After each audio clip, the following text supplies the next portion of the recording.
So we're down here at Bridgewater Savings Bank, gorgeously redone Savings Bank. As a matter of fact, we're going to have an open house to talk about in a few minutes. But we're also talking about a big weekend coming up here at the end of September, the weekend of September 28th. It's always traditionally becoming a really fun weekend in the town of Bridgewater. A lot of events coming up. And we're going to have Rebecca and Nancy and Peter and Chief Del Monte kind of talk about all the fun stuff we have going on here on the 28th, beginning first thing in the morning with our 5K. I'm going to back you up just a second because on Friday the 27th, Yes. we have a pasta dinner and packet pickup at the Senior Center in conjunction with the race. So that will start from 5 to 8 p.m. There's pasta dinner. You can come pick up your packet. If you haven't been able to register, you can certainly come do that in person. Check out all our raffle items and silent auction items. And then on Saturday the 28th, we have, of course, our big event. We have the 5K here through the center of beautiful historic Bridgewater. The kids 1 mile race starts at 8:30, and the 5K starts promptly at 9 a.m. And we will have volunteers there to help take in-person registration and check-in starting at 7 a.m. in the morning. When we're done with the race and all the awards are done, we encourage everyone to go over and check out Autumnfest on the BSU campus, and I'm going to let Nancy talk about that. So Autumnfest is put on every year by the Bridgewater Business Association.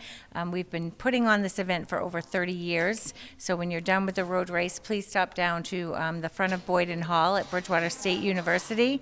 We expect to have food trucks, 100 plus vendors, and just a day full of fun and family. So please come down and support. We just did a donation, and we're very happy to do that. This is our 6th year in donating to this race. We're a $1,000 donation, and you guys do a great job. And looking forward to the race on the 28th and what's going on the 27th. So thank you very much for all the hard work that you do in the community. It's very well done. So thank you, and Chief, thank you too for everything you do in the community. So thank you. Appreciate it. So briefly, I just want to thank Peter and Nancy for their work in donating to the Bridgewater Police road race. Every year, the Bridgewater Savings Bank is always there for not only the community, but also for us, and we really appreciate that. They've been very, very consistent in that throughout the years. And so both Peter and Nancy, they're familiar faces to you because they're not only people that are here today, but are here all the time, making those kind of commitments to the community. And we in policing, my job is really that of a community caretaker. My job is really to kind of look after the community, if you will, for the best interests of the community. And these are the people that I see when I take that into consideration. These are people that I see that come out for the community all the time. And of course, I don't have to tell you, Rebecca has done a tremendous job with this race. This is the 6th year that we've done it. It's grown every year. It's really become kind of a staple of the community, probably second, of course, only to Autumnfest.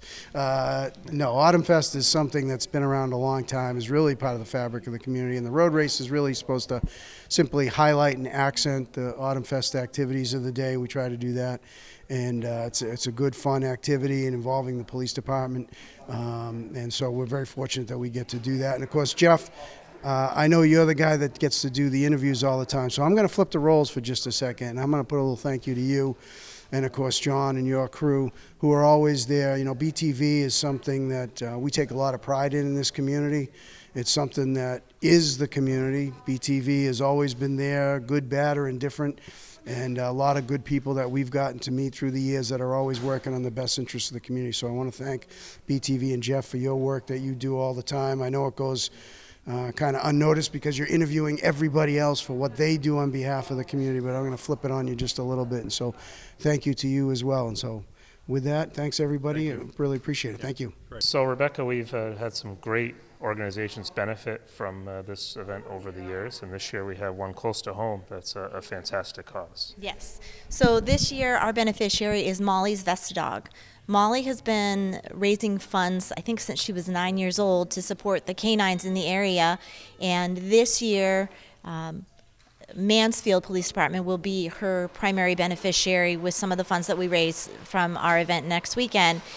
They just got a new canine that's in training. His name's Ronan, and he's about a 10-month-old believe he's a Malinois, real cute dog.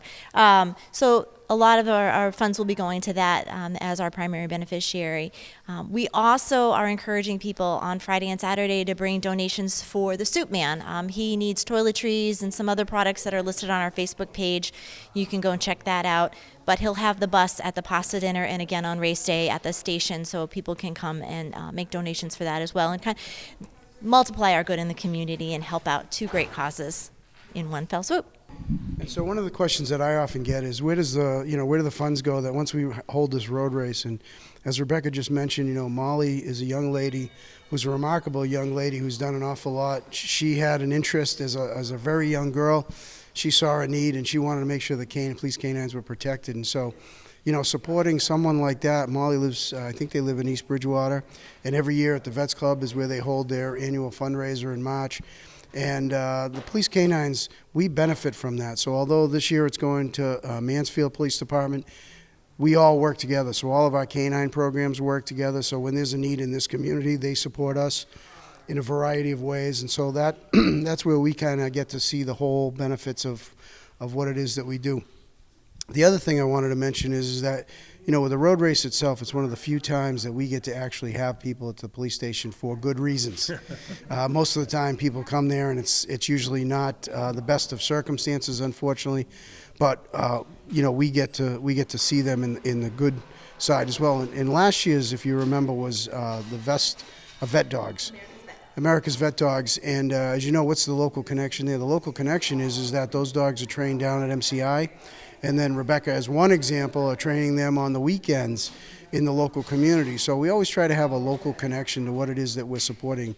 Much like the Savings Bank and BTV, we try to make sure those investments are staying right here within our community as well. So we're very fortunate to have that also, and I just wanted to mention the Bridgewater Police Foundation is kind of that main, for lack of a better word, depository where we take in those funds from the race, and we do make a primary donation. But I also wanted to point out that the foundation itself also supports the police officers in this community, and so this year we have taken some of that money and we have invested in buying first aid equipment for officers in the field, tourniquets and a few other things that could be very useful to an officer in an extreme set of circumstances. So just so everybody knows where this money is going, the foundation is something that supports the police department where the town can't always reach funding-wise, and so that's all. Thank you. Well, thank you all so much for being here. And again, we invite everybody to mark your calendars for September 28th if you want to get a sense of community here in Bridgewater. A lot of great events that day, and be sure to be a part of it. Thank you, everybody. That's right. October 2nd? October 2nd in the evening, from 6 to 7:30, we'll be holding an open house. So come check out our newly renovated space. It's quite beautiful. All right. Well said. Be sure to check it out, everybody.